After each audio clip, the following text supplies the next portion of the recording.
Welcome to Restful Reads. If you're looking for a peaceful night's sleep, hit like, share the calm, and subscribe for more restful evenings. Tonight's reading is The Yellow Wallpaper by Charlotte Perkins Gilman. Let's get some rest. It is very seldom that mere ordinary people like John and myself secure ancestral halls for the summer. A colonial mansion, a hereditary estate, I would say a haunted house and reach the height of romantic felicity, but that would be asking too much of fate. Still, I will proudly declare that there is something queer about it. Else, why should it be let so cheaply, and why have stood so long untenanted? John laughs at me, of course, but one expects that in marriage. John is practical in the extreme. He has no patience with faith, an intense horror of superstition, and he scoffs openly at any talk of things not to be felt and seen and put down in figures. John is a physician, and perhaps, I would not say it to a living soul, of course, but this is dead paper and a great relief to my mind.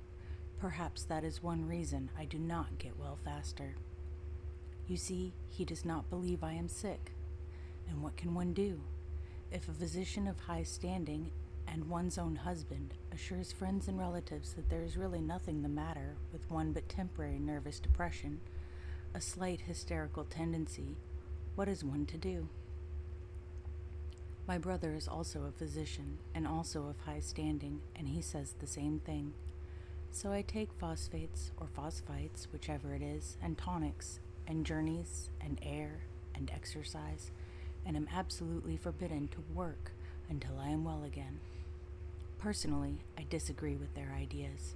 Personally, I believe that congenial work with excitement and change would do me good. But what is one to do? I did write for a while in spite of them, but it does exhaust me a good deal, having to be so sly about it, or else meet with heavy opposition.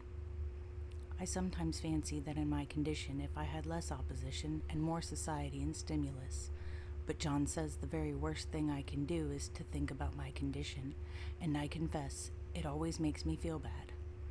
So I will let it alone and talk about the house. The most beautiful place.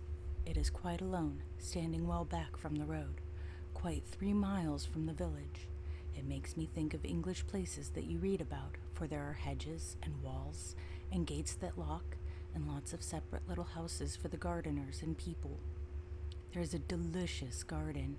I never saw such a garden, large and shady, full of box-bordered paths and lined with long grape-covered arbors with seats under them. There were greenhouses too, but they are all broken now. There was some legal trouble, I believe, something about the heirs and co-heirs. Anyhow, the place has been empty for years. That spoils my ghostliness, I am afraid, but I don't care. There is something strange about the house. I can feel it. I even said so to John one moonlit evening, but he said what I felt was draught and shut the window. I get unreasonably angry with John sometimes. I'm sure I never used to be so sensitive. I think it is due to this nervous condition. But John says if I feel so, I shall neglect proper self-control. So I take pains to control myself, before him at least, and that makes me very tired.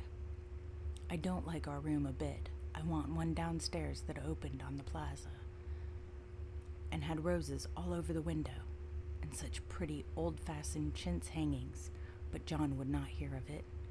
He said there was only one window, and not room for 2 beds, and no near room for him if he took another. He is very careful and loving, and hardly lets me stir without special direction. I have a scheduled prescription for each hour in the day, and he takes all care of me, and so I feel basely ungrateful not to value it more. He said we came here solely on my account, that I was to have perfect rest and all the air I could get. Your exercise depends on your strength, my dear, he said, and your food somewhat on your appetite, but your air you can absorb all the time. So we took the nursery at the top of the house. It is a big, airy room, the whole floor nearly, with windows that look all ways, and air and sunshine galore. It was nursery first, and then playground and gymnasium, I should judge, for the windows are barred for little children, and there are rings and things in the walls. The paint and paper look as if a boys' school had used it. It is stripped off, the paper, in great patches all around the head of my bed, as far as I can reach, and in a great place on the other side of the room low down. I never saw a worse paper in my life. One of those sprawling, flamboyant patterns committing every artistic sin. It is dull enough to confuse the eye in following, pronounced enough to constantly irritate and provoke study, and when you follow the lame, uncertain curves for a little distance, they suddenly commit suicide, plunge off at outrageous angles, destroy themselves in unheard-of contradictions. The color is repellent, almost revolting, a smoldering, unclean yellow, strangely faded by the slow-turning sunlight. It is a dull yet lurid orange in some places, a sickly sulfur tint in others. No wonder the children hated it. I should hate it myself if I had to live in this room long. There comes John, and I must put this away. He hates to have me write a word. We have been here 2 weeks, and I haven't felt like writing before since that first day. I am sitting by the window now, up in this atrocious nursery, and there is nothing to hinder my writing as much as I please, save lack of strength. John is away all day, and even some nights, when his cases are serious. I am glad my case is not serious, but these nervous troubles are dreadfully depressing. John does not know how much I really suffer. He knows there is no reason to suffer, and that satisfies him. Of course it is only nervousness. It does weigh on me so not to do my duty in any way. I meant to be such a help to John, such a real rest and comfort, and here I am, a comparative burden already. Nobody would believe what an effort it is to do what little I am able, to dress and entertain and order things. It is fortunate Mary is so good with the baby, such a dear baby, and yet I cannot be with him. It makes me so nervous. I suppose John never was nervous in his life. He laughs at me so about this wallpaper. At first he meant to repaper the room, but afterwards he said that I was letting it get the better of me, and that nothing was worse for a nervous patient than to give way to such fancies. He said that after the wallpaper was changed it would be the heavy bedstead, and then the barred windows, and then the gate at the head of the stairs, and so on. You know the place is doing you good, he said, and really, dear, I don't care to renovate the house just for 3 months' rental. Then do let us go downstairs, I said. There are such pretty rooms there. Then he took me in his arms and called me a blessed little goose, and said he would go down cellar if I wish, and have it whitewashed into the bargain. But he is right enough about the beds and windows and things. It is an airy and comfortable a room as anyone need wish, and of course I would not be so silly as to make him uncomfortable just for a whim. I am really getting quite fond of the big room, all but that horrid paper. Out of one window I can see the garden, those mysterious deep-shaded arbors, the riotous old-fashioned flowers and bushes and gnarly trees. Out of another I get a lovely view of the bay and a little private wharf belonging to the estate. There is a beautiful shaded lane that runs down there from the house. I always fancy I see people walking in these numerous paths and arbors, but John has cautioned me not to give way to fancy in the least. He says that with my imaginative power and habit of story-making, a nervous weakness like mine is sure to lead to all manner of excited fancies, and that I ought to use my will and good sense to check the tendency. So I try. I think sometimes that if I were only well enough to write a little, it would relieve the press of ideas and rest me, but I find I get pretty tired when I try. It is so discouraging not to have any advice and companionship about my work. When I get really well, John says we will ask Cousin Henry and Julia down for a long visit, but he says he would as soon put fireworks in my pillowcase as to let me have those stimulating people about now. I wish I could get well faster, but I must not think about that. This paper looks to me as if it knew what a vicious influence it had. There is a recurrent spot where the pattern lolls like a broken neck and 2 bulbous eyes stare at you upside down. I get positively angry with the impertinence of it and the everlastingness. Up and down and sideways they crawl, and those absurd, unblinking eyes are everywhere. There is one place where 2 breadths didn't match, and the eyes go all up and down the line, one a little higher than the other. I never saw so much expression in an inanimate thing before, and we all know how much expression they have. I used to lie awake as a child and get more entertainment and terror out of blank walls and plain furniture than most children could find in a toy store. I remember what a kindly wink the knobs of our big old bureau used to have, and there was one chair that always seemed like a strong friend. I used to feel that if any of the other things looked too fierce, I could always hop into that chair and be safe. The furniture in this room is no worse than inharmonious, however, for we had to bring it all from downstairs. I suppose then this was used as a playroom. They had to take the nursery things out, and no wonder I never saw such ravages as the children have made here. The wallpaper, as I said before, is torn off in spots, and it sticketh closer than a brother. They must have had perseverance as well as hatred. Then the floor is scratched and gouged and splintered. The plaster itself is dug out here and there, and this great heavy bed, which is all we found in the room, looks as if it had been through the wars. But I don't mind it a bit, only the paper.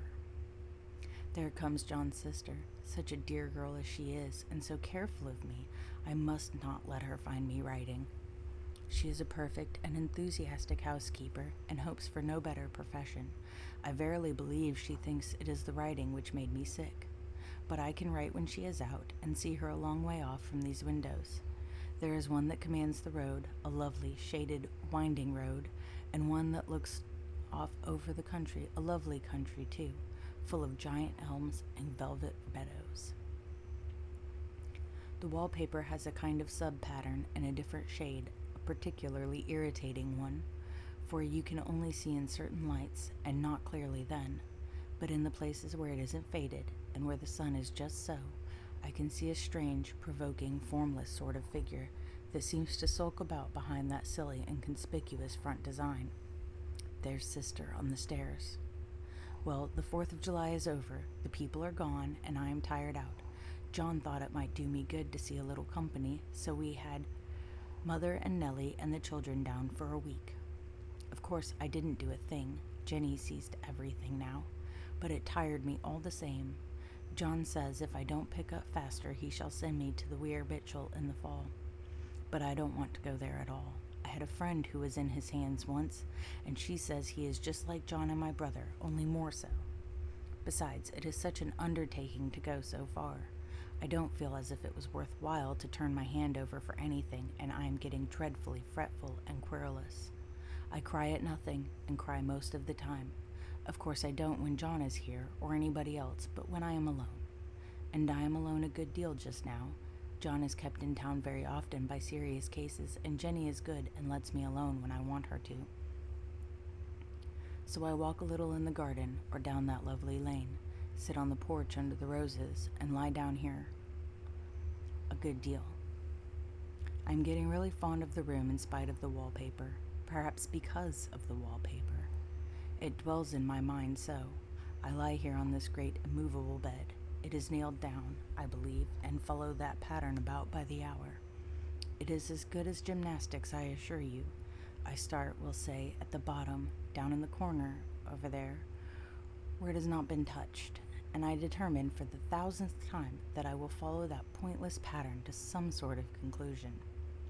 I know a little of the principle of design, and I know that this thing was not arranged on any laws of radiation, or alternation, or repetition, or symmetry, or anything else that I have ever heard of.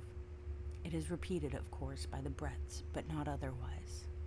Look at it in one way, each breadth stands alone, the bloated curves and flourishes, a kind of debased Romanesque, with delirium tremens, go waddling up and down in isolated columns of fatuity. But on the other hand, they connect diagonally, and the sprawling outlines run off in great slanting waves of optic horror, like a lot of wallowing seaweeds in full chase. The whole thing goes horizontally, too, at least it seems so, and I exhaust myself in trying to distinguish the order of its going in that direction. They have used a horizontal breadth for a frieze, and that adds wonderfully to the confusion. There is one end of the room where it is almost intact, and there, when the light crosses, fades, and the low sun shines directly upon it, I can almost fancy radiation after all. The interminable grotesque seemed to form around a common center and rush off in headlong plunges of equal distraction. It makes me tired to follow it. I will take a nap, I guess. I don't know why I should write this. I don't want to.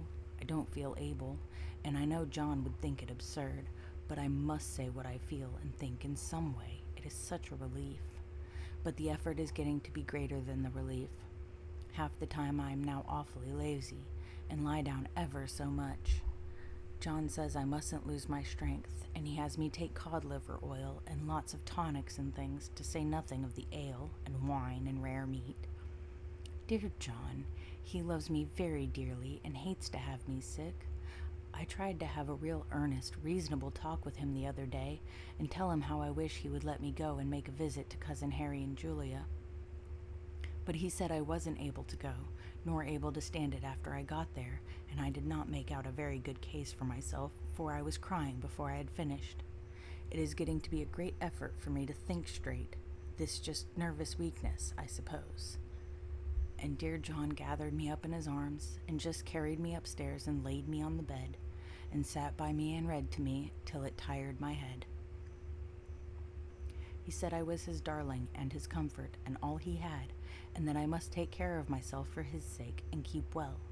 He says no one but myself can help me out of it, that I must use my will and self-control and not let any silly fancies run away with me. There is one comfort.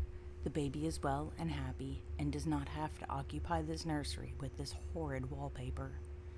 If we had not used it, that blessed child would have. What a fortunate escape. Why, I wouldn't have a child of mine, an impressionable little thing, live in such a room for worlds. I never thought of it before, but it is lucky that John kept me here after all. I can stand it so much easier than a baby, you see. Of course, I never mention it to them anymore. I am too wise. But I keep watch of it all the same. There are things in that paper that nobody knows but me, or ever will. Behind that outside pattern, the dim shapes get clearer every day. It is always the same shape, only very numerous. And it is like a woman stooping down and creeping about behind that pattern. I don't like it a bit. I wonder, I begin to think, I wish John would take me away from here. It is so hard to talk with John about my case because he is so wise and because he loves me so. But I tried it last night. It was moonlight. The moon shines in all around just as the sun does. I hate to see it sometimes. It creeps so slowly and always comes in by one window or another. John was asleep, and I hated to waken him, so I kept still and watched the moonlight on that undulating wallpaper till I felt creepy. The faint figure behind seemed to shake the pattern just as if she wanted to get out. I got up softly and went to feel and see if the paper did move, and when I came back, John was awake. "What is it, little girl?" he said. "Don't go walking about like that. You'll get cold." I thought it was a good time to talk, so I told him that I really was not gaining here and that I wished he would take me away.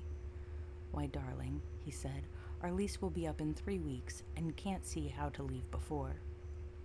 The repairs are not done at home and I cannot possibly leave town just now. Of course, if you were in any danger, I could and would, but you really are better, dear, whether you can see it or not. I am a doctor, dear, and I know. You are gaining flesh and color, your appetite is better. I feel really much easier about you." "I don't weigh a bit more," said I, "nor as much, and my appetite may be better in the evening when you are here, but it is worse in the morning when you are away." "Bless her little heart," said he with a big hug. "She shall be as sick as she pleases. But now let's improve the shining hours by going to sleep and talk about it in the morning." "And you won't go away?" I asked gloomily. "Why, how can I, dear? It is only 3 weeks more, and then we will take a nice little trip of a few days while Jenny is getting the house ready. Really, dear, you are better." "Better in body, perhaps," I began, and stopped short, for he sat up straight and looked at me with such a stern, reproachful look that I could not say another word. "My darling," said he, "I beg of you, for my sake and for our child's sake, as well as for your own, that you will never, for one instant, let that idea enter your mind. There is nothing so dangerous, so fascinating to a temperament like yours. It is a false and foolish fancy. Can you not trust me as a physician when I tell you so?" So of course I said no more on that score, and we went to sleep before long. He thought I was asleep first, but I wasn't. I lay there for hours trying to decide whether that front pattern and the back pattern really did move together or separately. On a pattern like this by daylight, there is a lack of sequence, a defiance of law that is a constant irritant to a normal mind. The color is hideous enough and unreliable enough and infuriating enough, but the pattern is torturing.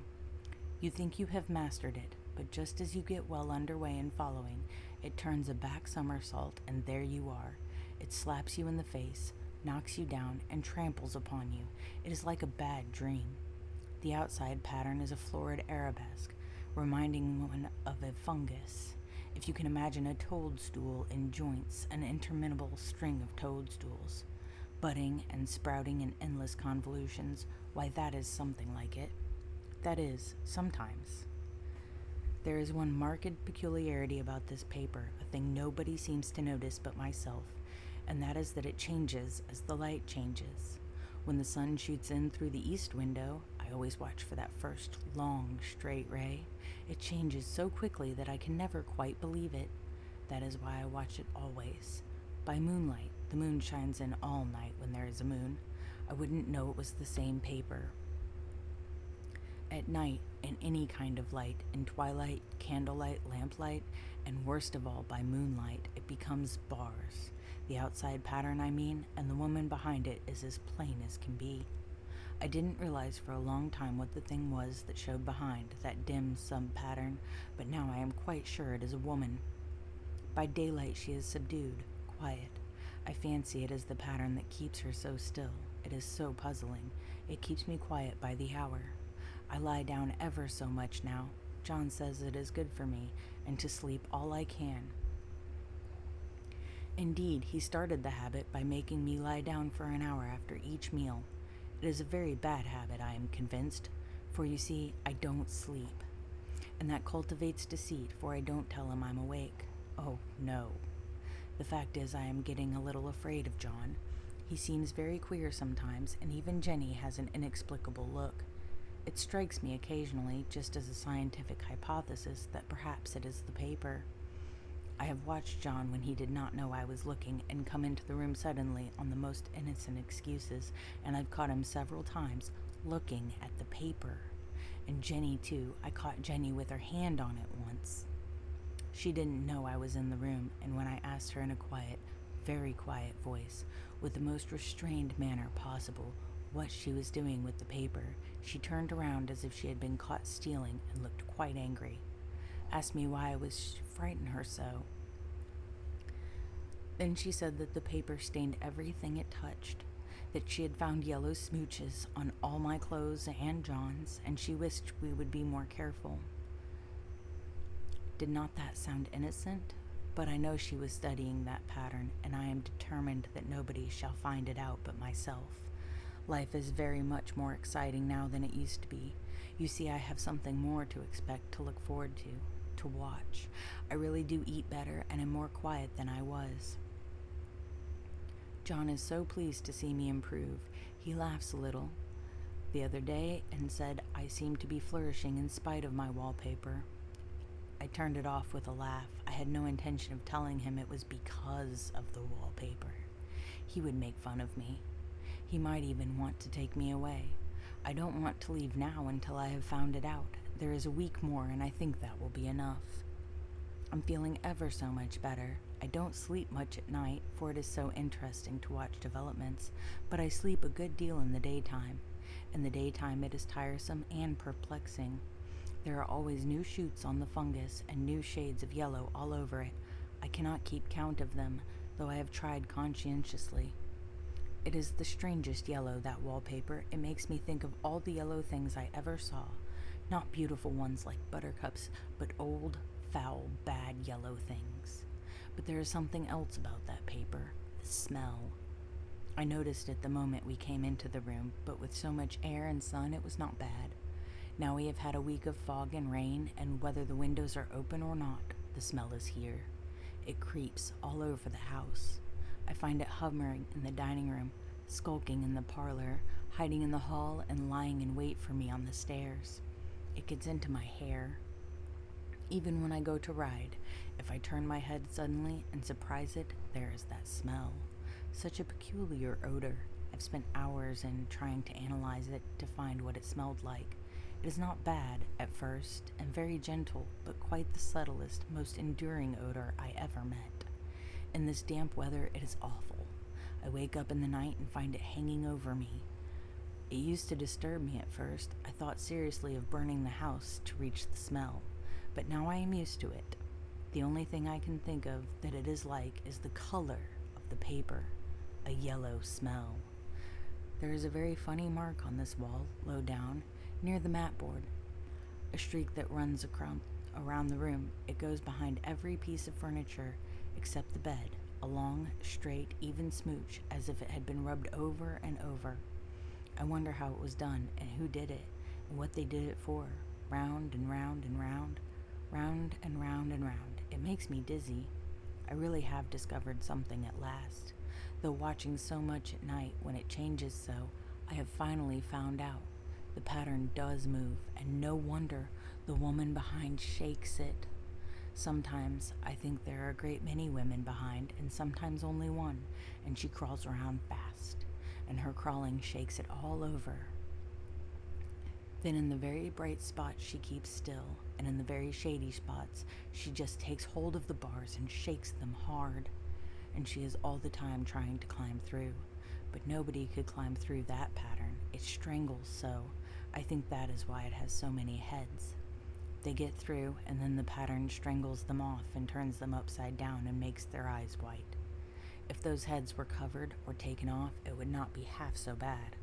I think the woman gets out in the daytime, and I'll tell you why, privately. I've seen her. I can see her out of every one of my windows. It is the same woman, I know, for she is always creeping, and most women do not creep by daylight. I see her on that long shaded lane, creeping up and down. I see her in those dark grape arbors, creeping all around the garden.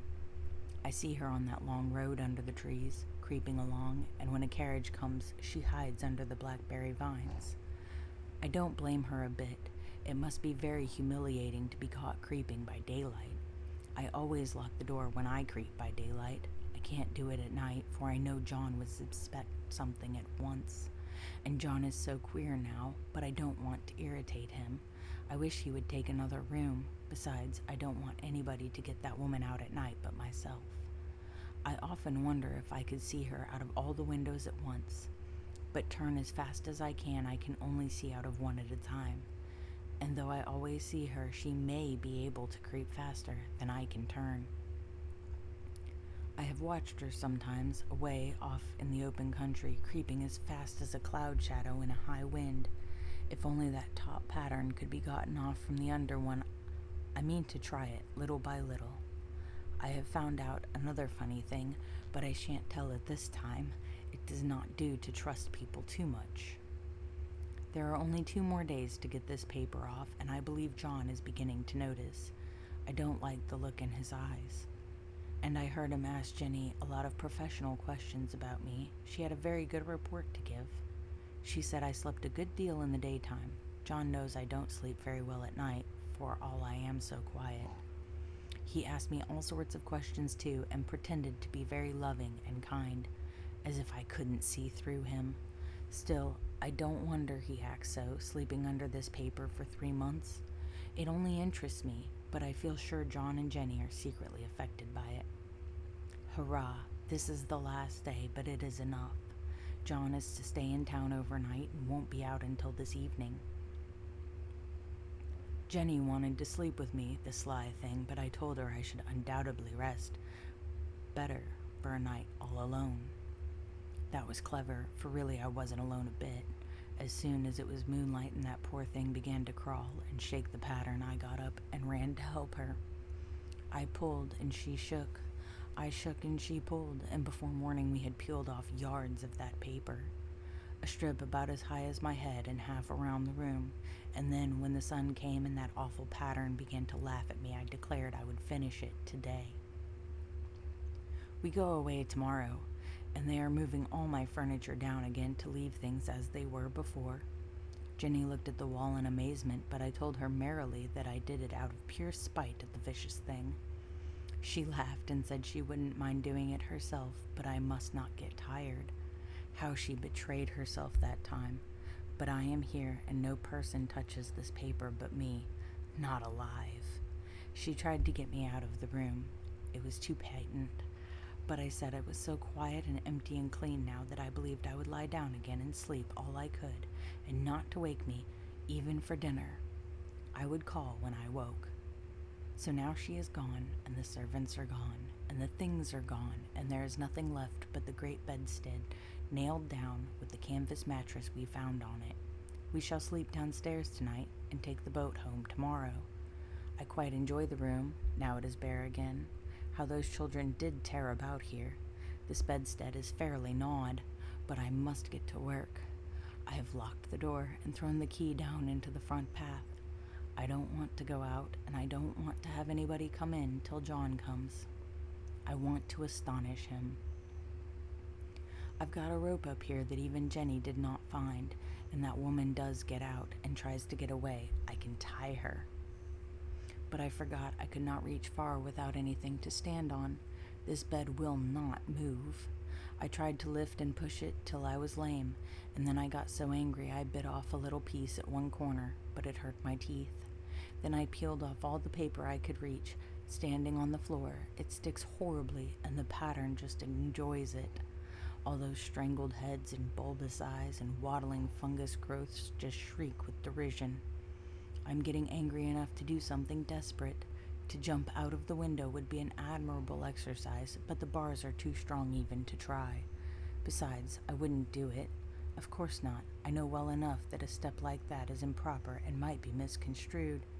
I don't like to look out of the windows even. There are so many of those creeping women, and they creep so fast. I wonder if they all come out of that wallpaper as I did. But I am securely fastened now by my well-hidden rope. You don't get me out in the road there. I suppose I shall have to get back behind the pattern when it comes night, and that is hard. It is so pleasant to be out in this great room and creep around as I please. I don't want to go outside. I won't, even if Jenny asks me to. For outside you have to creep on the ground and everything is green instead of yellow. But here I can creep smoothly on the floor, and my shoulder just fits in that long smooch around the wall, so I cannot lose my way. Why, there's John at the door. It is no use, young man, you can't open it. How he does call and pound. Now he's crying for an axe. It would be a shame to break down that beautiful door. John, dear, I said in the gentlest voice, the key is down by the front steps, under a plantain leaf. That silenced him for a few moments. Then he said, very quietly indeed, "Open the door, my darling." "I can't," said I. "The key is down by the front door under a plantain leaf." And then I said it again, several times, very gently and slowly, and said it so often that he had to go and see. And he got it, of course, and came in. He stopped short by the door. "What is the matter?" he cried. "For God's sakes, what are you doing?" I kept on creeping just the same, but I looked at him over my shoulder. "I've got out at last," said I, "in spite of you and Jane, and I've pulled off most of the paper so you can't put me back." Now why should that man have fainted? But he did, and right across my path by the wall, so that I had to creep over him every time.